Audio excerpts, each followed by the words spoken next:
day, young scientists! Welcome to another fun and exciting learning with me, Teacher Myla Aghamazing, your science adventure partner. Aghamazing! Today's lesson objective covers Grade 6 Science Quarter 1 weekly lesson, Preparing Beneficial and Useful Mixtures. But before we start, let's have a quick review. Mixtures is a combination of two or more substances that are physically combined.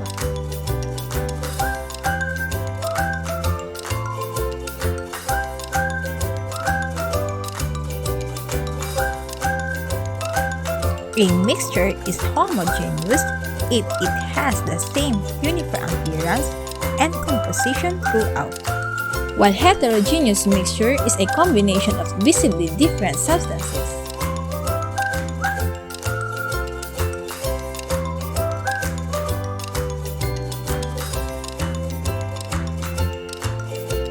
Have you ever wondered what are the results of mixing those different substances?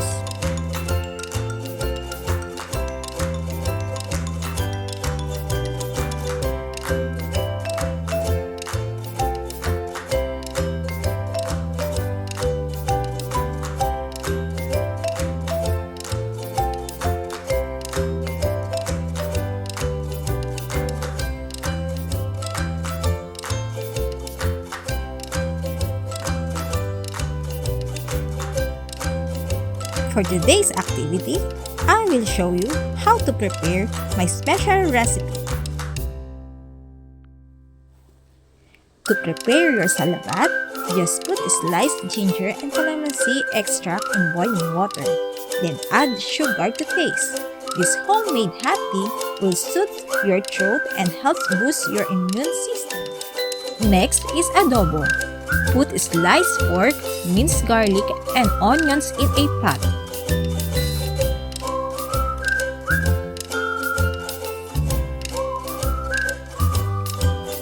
Add soy sauce and vinegar. Then laurel leaf, pepper and water. Simmer until the meat gets tender.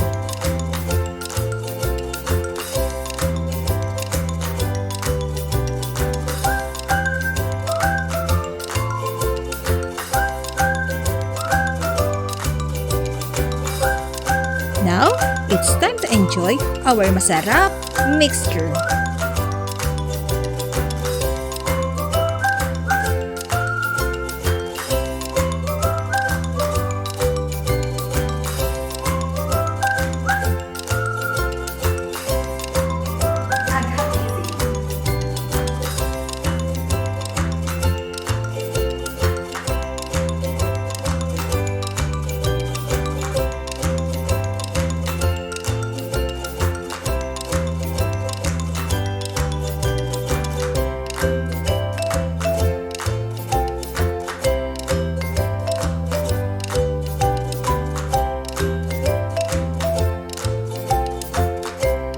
Now, I challenge you, Aghamazing challenge. What are the components or substances you will combine to prepare these beneficial mixtures? Identify if it is homogeneous or heterogeneous mixture.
Aside from mixtures used in food preparation, here are other scientific beneficial mixtures.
We use mixtures in our everyday lives in different ways.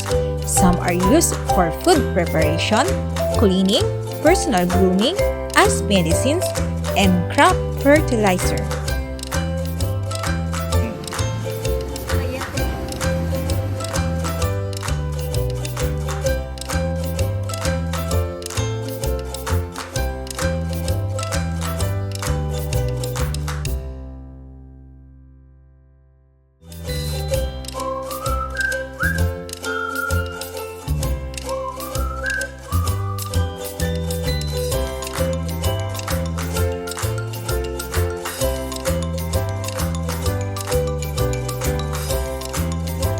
That's all for today, young scientists.